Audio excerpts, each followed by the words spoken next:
그런즉 이제 둘이 아니요 한 몸이니 그러므로 하나님이 짝지어 주신 것을 사람이 나누지 못할지니라 하시니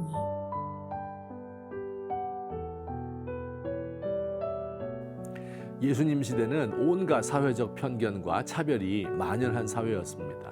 신분차별, 이방인에 대한 차별, 노예에 대한 차별은 물론이고 어린아이나 여자에 대한 차별도 대단히 심각하였습니다.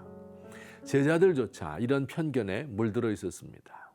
어린아이들이 예수님께 오지 못하도록 막은 적도 있습니다. 또한 여자들을 무시하고 아내를 소중히 여기지 않았습니다. 예수님이 이혼하지 말라는 가르침을 주시자 제자들은 여자를 내버리는 게 그렇게 어려우면 차라리 결혼을 안 하고 말겠습니다 라고 대답할 정도였습니다. 예수님은 이 모든 편견을 깨뜨리시고 창조의 원칙으로 돌이키시는 분입니다. 여성의 지위를 본래대로 창조 때처럼 높이시고 가정을 바로 세워서 축복의 통로가 되게 하십니다. 하나님이 최초로 주신 선물, 그래서 가장 좋은 선물 바로 가정입니다. 하나님은 사람이 그 부모를 떠나 아내와 연합하여 둘이 한 몸을 이루라고 명하셨습니다. 둘이 한 몸을 이루라 하는 말씀은 어느 한쪽으로 흡수되어서 한 몸이 되는 것을 말하는 게 아닙니다. 남자가 여자를 마음대로 주장하는 것이 아닙니다. 마치 삼위일체 하나님께서 서로 독립되었지만 한 분이시고 한 분이지만 서로 독립되어 존재하는 것과 같습니다.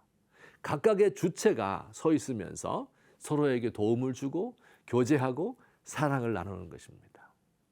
그런데 예수님 당시 사람들은 남자와 여자의 지위를 상하관계, 주종관계처럼 만들어버렸습니다.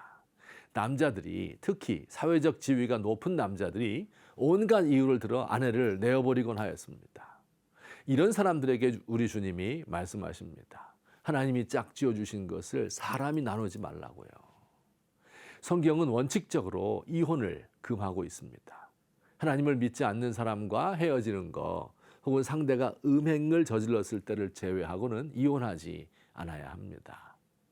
하나님은 가정을 통하여 사람이 행복을 누리고 삶의 의미를 맛보도록 하셨습니다.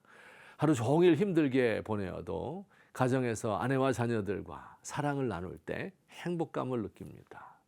부모들 등골이 빠지게 일하여도 자녀들이 성장하는 모습을 보며 기뻐합니다.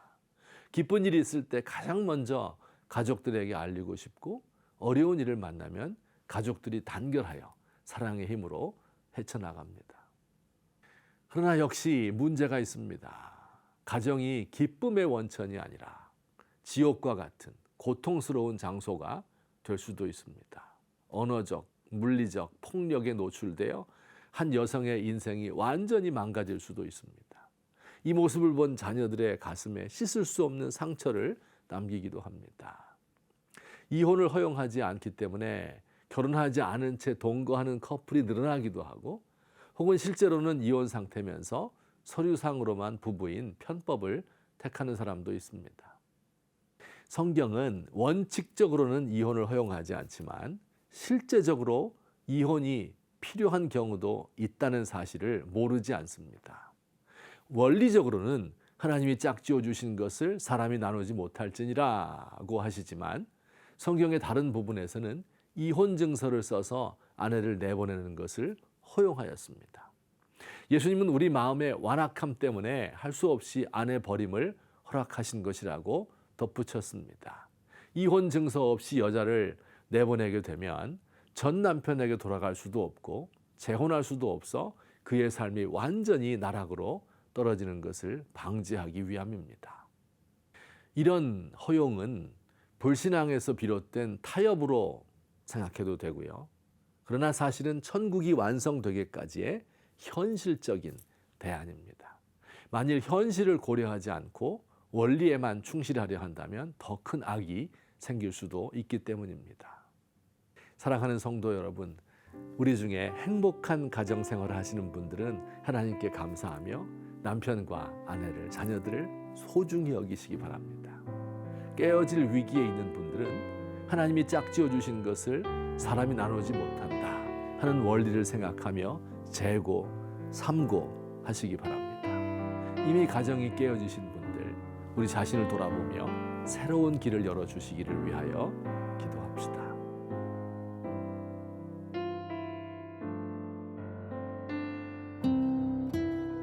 여호와께서 집을 세우지 않으면 세우는 자의 수고가 헛됩니다.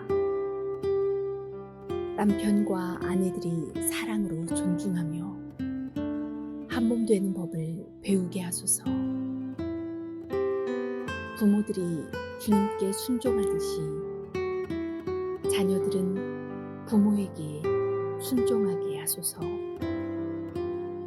세상의 모든 깨어진 가정, 불행한 자녀들의 마음에 위로를 주옵소서.